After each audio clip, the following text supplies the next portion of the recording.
Welcome to Ask the Master All Technician. It's Monday morning show, and I can tell it's already going to be, well, it's going to be a show, that's for sure. Give us, if you got a car question or want to be a part of it, give us a call at 850-763-0555.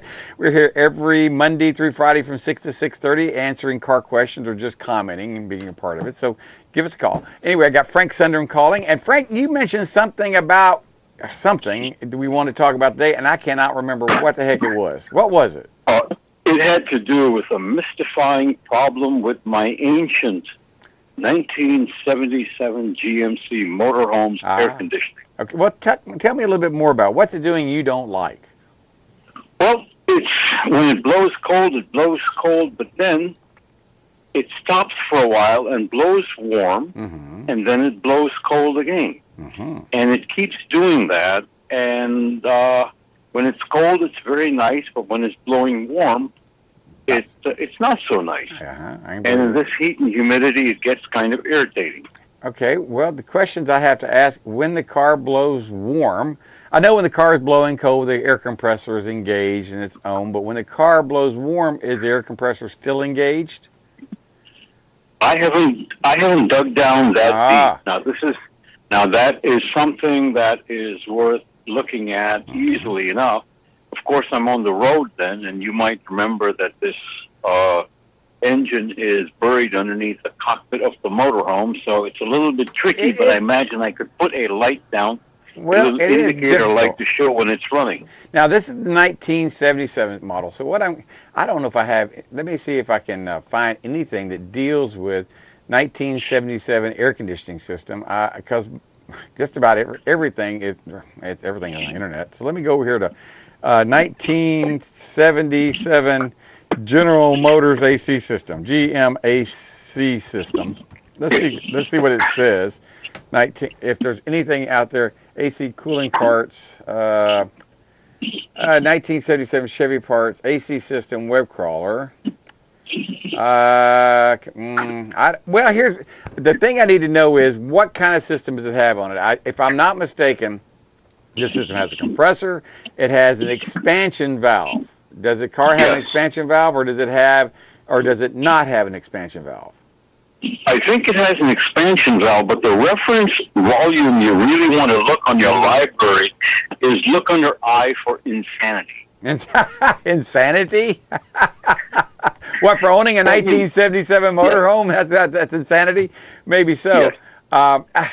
The biggest thing I know on this, well, here's what you're going to have to do. The first question is, and I need to have the answer to, is when the car, when it's not blowing cold, is the compressor engaged? If the compressor is engaged, still engaged, and it's not blowing cold, then you need to look at the expansion valve, because the expansion valve can work and not work. When I was in the Navy, we had expansion valves that would freeze up, and they weren't working like they were supposed to, so we had to go and smack them with a hammer or a small hammer to get them to free up. And the same thing, I'm not telling you got to do it on yours, but they're mechanical. They will actually lock up and not work, and then they'll freeze up, and then after they thaw out, they start to work, repeating the process again. So what I'm going to recommend is when the car is not working, if somehow or another you can take a look, pull over the side of the road, keep the car running, is the compressor still engaged? If the compressor is still engaged, then you need to put your hand, find that expansion valve, and put your hand on both sides of the expansion valve. One side should be hot, one side should be cold. If you see that the side that's supposed to be hot is, lukewarm or cold or whatever, then we know we got a problem in the condenser. But I'm betting you're going to find that expansion valve itself is just not working the way it's supposed to work due to the fact it's mechanical, and they act up. And by 1978, most cars got rid of expansion valves and went to orifice tubes that have no moving parts, but they had their own problems as well. But I'm suspecting you got an expansion valve problem, or that's what I'm suspecting you have, or you got a compressor that's shutting off when it don't want to work. So that's why we need to know that answer. Does that kind of give you an idea where to start and look? Yeah, I think what I'm going to do is, and I think you're absolutely right, is just to rig out a little telltale light. Yeah, that'd work. To let me know when the compressor is cycling and not cycling. That's an excellent idea. Excellent idea. And that would tell me what I need to know. But I suspect that the expansion valve, as with the receiver dryer, are both ancient history. Well, they may be. They may be. You're right about that, because that dryer could come apart and put little pieces of trash in that expansion valve. You may be absolutely right on that. Now, go ahead. And it might be it's just time to just replace both of them as a piece. I think working for 42 years is a long time, and it's probably a little bit too much to expect that they would work the way they were intended to. Well, you grew up like me. You don't like replacing things that don't need to be replaced. If you can repair it, let's repair it. But and that's right now we're in a type society that if it gets bad, if the transmission goes bad, or the engine goes bad, or the rear end goes bad, we throw away cars. We throw away people. The same thing. If mom and dad gets too old to take care of something, we just get rid of them as well. But it's the same thing where we live in this obsolescence, built-in obsolescence. It seems like. You don't see very many 42-year-old cars or trucks or whatever on the road anymore. Much less a motorhome.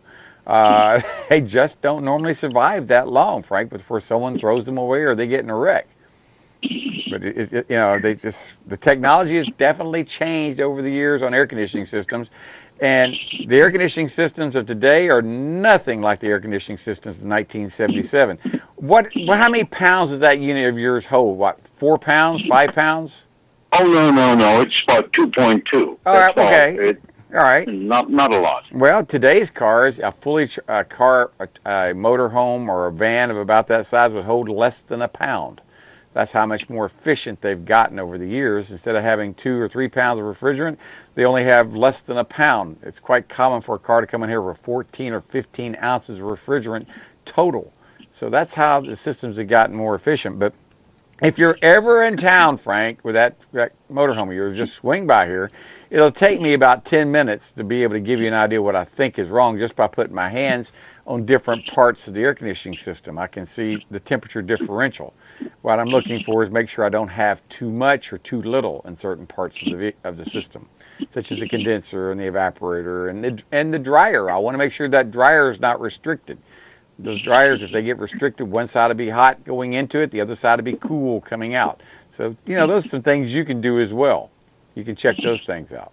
But now you're going back to, I was reading how Kentucky made the news again, how Mitch McConnell is talking about we're going to make cannabis or hemp legal where the states can grow it. Have you heard anything more about that from your home state of Kentucky? Well, the thinking is that Mitch has been dipping into the cannabis a tad. No, this is not the kind you get high. This is what you make rope from and plastics from and things like that. It sort of makes, there is a huge cultural tidal wave taking place because the people who indulge in marijuana and stuff like that as children are now in the ruling class themselves. And so they tend to view it very differently than the generation before, the generation or two before, were pretty much gone. So our generation, if I dare say so, has a very different take on it, knowing that a lot of those stories that they spread about marijuana use are just absolutely ridiculous, and that there are some uses for marijuana, as there are for hemp, that are very positive and can really contribute to society. Absolutely. And I think it's just a threat on the status quo. People don't like things that, threaten their power structure. And you've noticed that throughout history. Yes. Anytime someone comes around and says, hey, I got a better mousetrap. Oh, we don't need a better mousetrap. Our mousetrap's fine, But the world's always looking for something to make things a little bit better. But hemp has hemp has 50,000 industrial uses. And I know that medical marijuana has medicinal uses, even though some of our legislators and people that are running for office, I think Adam Putnam has made it a purpose. He does not want, I don't think he wants medical marijuana in Florida, Adam Putnam. I may be wrong, but Anna Marie says he does. Okay. But anyway, he definitely does not like the idea of having legalized cannabis of any sort, whether it's to grow for agriculture or to grow for medicinal or for recreational use. He does not want marijuana, hemp, or anything in Florida. I don't know if you knew that or not, but up there in Kentucky, it's a little different. Since we are speaking of heresies, let me float something by you. As you were talking, maybe the thing that should get outlawed in this state is sugar for the damage it does to people's systems. Yep. And maybe that would be a further step forward than banning hemp and marijuana derivatives. Well, it's been proven that if we were allowed to grow industrial hemp in the areas that have been polluted by sugar industry, big sugar, it would clean that area up, because that's what industrial hemp does. It renourishes the land and cleans up the water and all these things, because it absorbs all those nasty toxins into the root structure. And then you can pull the plant up or whatever, and it can be either disposed of, or it's just a great way of cleaning up the property. But I think the state of Florida is kicking and grabbing. They do not want the idea of industrial hemp being used in Florida. I know they're trying to. They got a 2-year pilot program, but I have been told by the colleges that, well, don't you worry about being a small farmer and getting involved in this, because for the first 2 years, it's strictly going to be on our property, under our control, and there's going to be no outside influence, where we can make sure the rules are followed. And I went, what the heck purpose is that if it's all going to be closed? It's not going to be open to the public to see what's going on.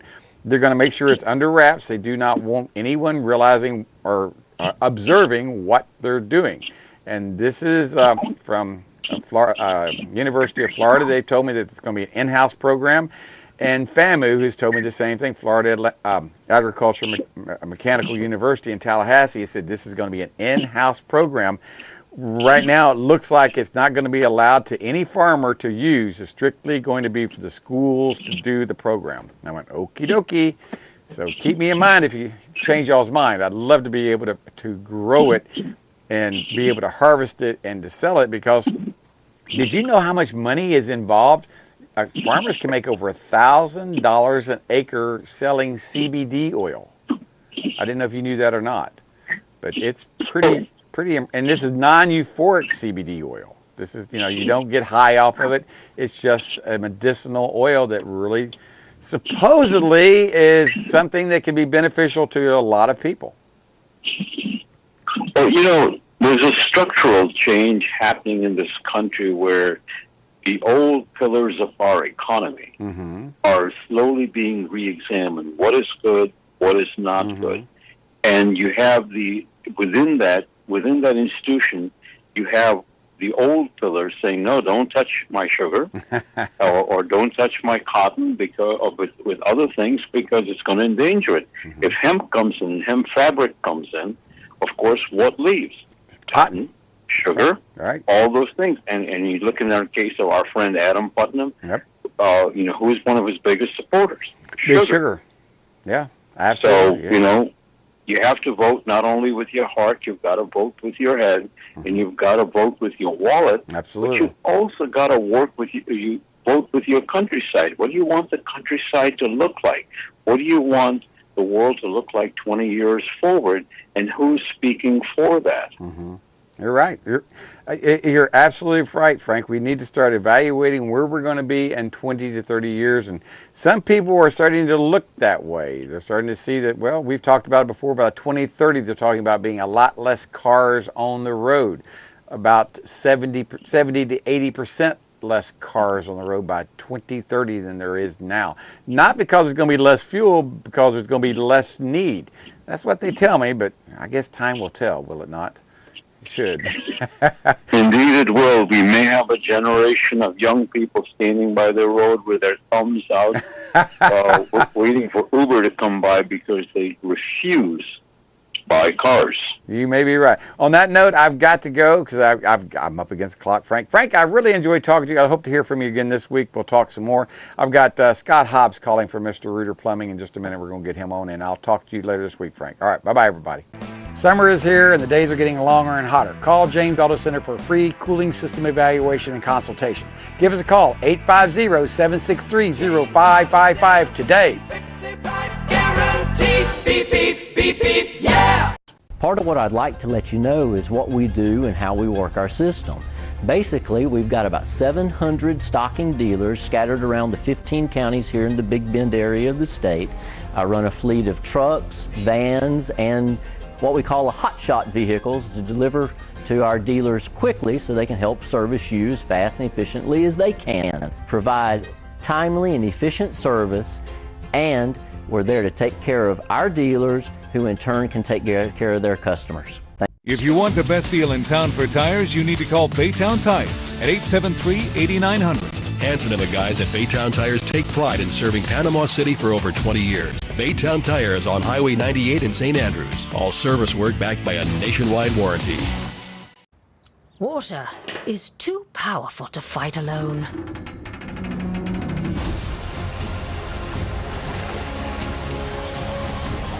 Mr. Rooter Plumbing. Sink, shower, and toilet emergency drain services. All right, welcome back to our show. This is James Morris. I got Mr. Scott Hobbs from Mr. Rooter Plumbing on here. And Scott, I've talked to a lot of people, and they say that one of the things that they dread as far as plumbing is the cost, the actual cost. If they have to have a major work done, they don't know if they can be able to afford it. And I said, well, you know what? I bet you Mr. Rooter has a line. If you've got credit, I bet you they might be able to point you in the right direction on getting financing for your repairs. Is there any program like that that Mr. Rooter may have? Oh, we sure do. We've got a company that we work with, and it's pretty neat system. All the Mr. Rooters across the country use it. The technician, if it, a lot of times, folks plan for their vacations, they plan for a lot of things, but they don't plan for their water heater going out or something happening where they've got to do a major repair.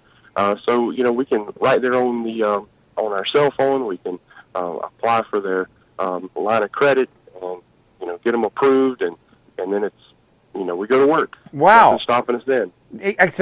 So I had no idea it was that easy. So if they have any credit whatsoever and they got a problem, and y'all can do it on your cell phones and take care of it while y'all were there. I mean, Oh, absolutely. Wow! I had no idea. It's a really good program. It's a good company that does the financing. They do financing for home services. Okay. That is their specialty. So all right. They understand that folks sometimes may be credit challenged, and so they allow, your parents or your friends or somebody to co-sign with you. Yeah. Need a little extra help. So we get most everybody taken care of that need help. Now, that's something, I'll be honest with you, that's something I don't know any other plumbing companies do that, but that's pretty interesting because even in my industry, I'm in the service industry, that's the biggest thing. If someone has a transmission that dies on them, they may not have the $3,000 or $4,000 for a transmission. And I know that putting a field drain in for a septic tank is just as expensive, if not more, than what it costs to put a transmission in a car. And not everyone not everyone can get financing for car repairs, but you make it sound like it's kind of easy. If you got a house and you own that house or buying it, they may be able to help you get financing to get repair work done. I guess that's right. It is pretty easy. It's not a big deal at all. Well, that's something we've never talked about, but that is something that's on a lot of people's minds all the time, because money is very, very important, because it's every conversation. It's at least half of every conversation out there, that we have out there. How much is it going to cost, and how are we going to pay for it? But this is great that y'all have financing and y'all can do it, because they really don't know. It's kind of hard to plan for a septic tank, I guess, or a major plumbing disaster. No one really plans for that, I guess. But there's a way that you can, if you don't plan for it and you have an emergency. So you have Mr. Rooter Plumbing, I guess, as part of their. I guess y'all got a company, you say, that does it, and they're local. Are they local? Or are they from out of town? No, they're a national company, but they, like I said, they specialize in home services.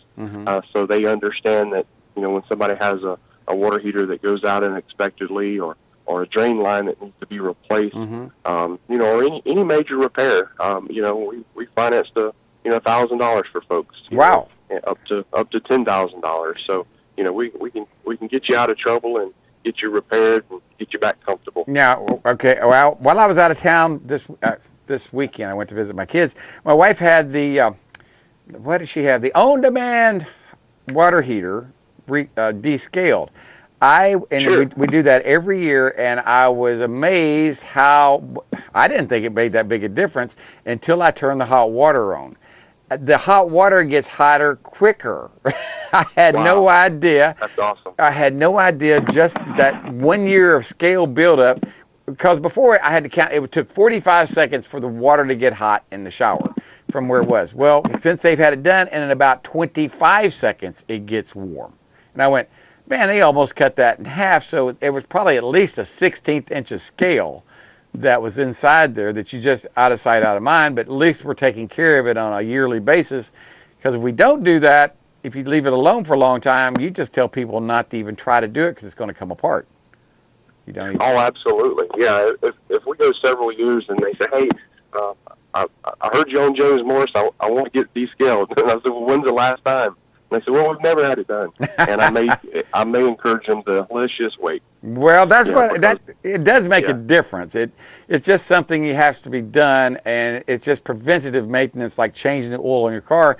But no one thinks about, I shouldn't say no one, my wife thinks about it, about descaling your on-demand water heater, or making sure your valves, your on-off shut-off valves to your house work until there's a problem, and then it's a little too late to worry about where things are, because because you can't turn that water off quickly. You may have hundreds, if not thousands of dollars worth of damage in the 30 minutes to an hour it takes to get someone out there to turn it off.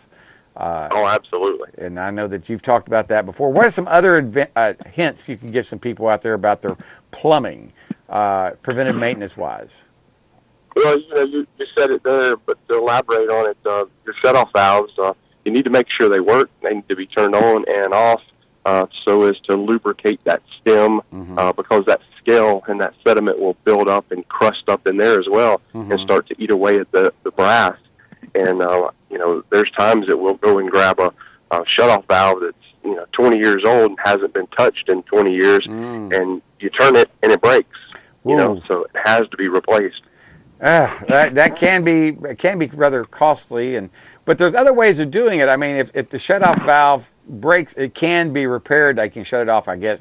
I know y'all know how to shut them off at the road, I guess. I don't know how it's done, but there's ways of shutting things off, but the more you put off, the more expensive it can be, because it takes more steps to get it done correctly. Oh, sure. And in an emergency situation, you can shut the water off at the street, but I can tell you that most municipalities don't like you touching their shut-off valve on their side of the meter. They tell you to have one on your side. Of course, if I was in an emergency situation, my house was flooding, I would shut it off to prevent further damage.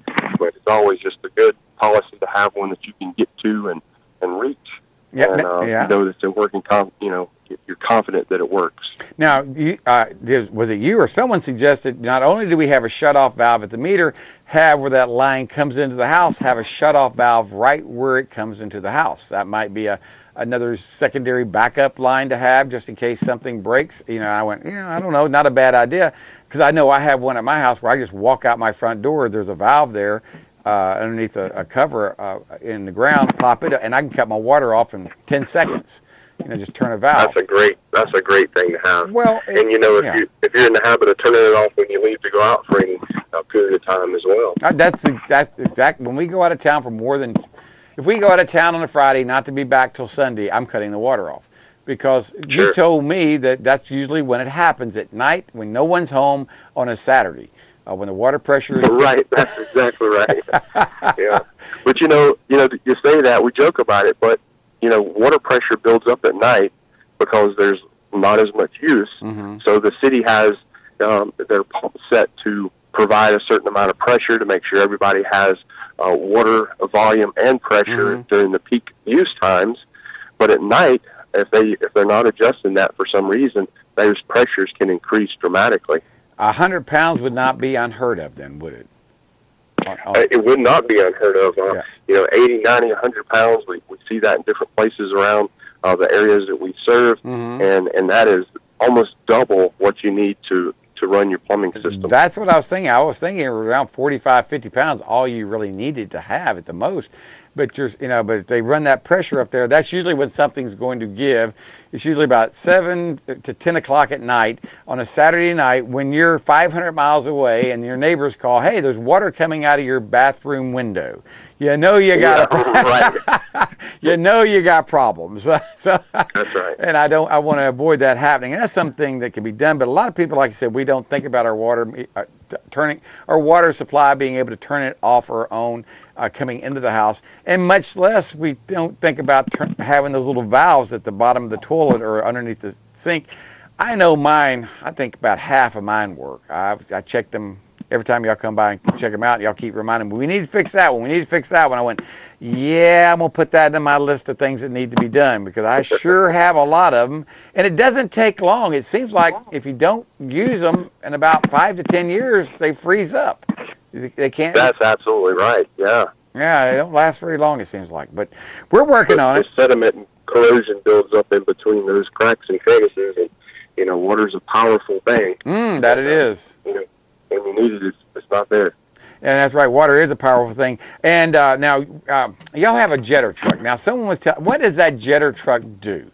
I know that's one of y'all's biggest things. When that jetter truck, whatever, if it doesn't work or it's not right, y'all want to get it right. Now, what does that actually hydro scrub the pipes out? Is that what that does? Is that part of it? Now, are you referring to the machine that you guys just helped us repair? Yeah. I don't know what it is, but I know y'all have to have it. Well, it's like a pressure washer on steroids. Oh, okay. So it's a big machine that we can regulate the water pressure to different degrees depending on the type pipe that we're cleaning. But imagine taking a bottle brush and scrubbing the inside of your pipes. This does this with water. And of course we have different attachments where we can literally cut roots out of a drain line. If there's a big root coming through the drain, we can cut those out and shred them into pieces. We can actually descale. Cast iron gets scaly, kind of like a rust on a piece of metal, and we can scour that and pull that scale out of the system. So it's just a great technology, well above and beyond the old-fashioned cabling or like I said, in your drains. The only thing I know is when it doesn't work and y'all need to get it fixed, it's kind of like, is it fixed yet? Is it fixed yet? Okay, we're getting it fixed today. But it's a very, very important tool. I had no idea what it did, other than the fact that when y'all don't have it, it makes things a lot harder to get fixed, because apparently that is what y'all clean those pipes out with. And I guess you can cut roots with it. The water pressure is so great, you can cut roots with it that are in the pipe too. Oh, absolutely. It comes with a wand. Yeah. Like a pressure washer wand, and you can actually take a wooden pallet and you can cut that pallet in half with it. Ooh, that's some powerful pressure there. Like you said, water is a powerful thing. It really is. Well, I am going to go. Of course, we'll regulate it down to when we're working on smaller drain lines to where we're not doing damage to the pipe. Yeah. We're actually just gently scrubbing and cleaning the pipe. Yeah, you don't want to do that with that old Orangeburg pipe. It'll come right apart on you. Right. Well, Scott, we're up against the clock. I want to really thank you for being on here, because I got to get Andrew with his 98 Taurus in here just a second. But I want to thank you for calling this morning. And people can reach you at 763-2001, Monday through Sunday, 24 hours a day, 7 days a week. And y'all will be there, and it doesn't cost any more to come visit you on Sunday than it does on Monday. Is that right? That's right. All right, 763-2001. Give them a call. All right, Scott, we'll be talking to you again next week. All right, bye-bye, everybody. Thank you. All right, now. Summer is here, and the days are getting longer and hotter. Call James Auto Center for a free cooling system evaluation and consultation. Give us a call, 850-763-0555 today. Guarantee. Beep, beep, beep, beep, yeah!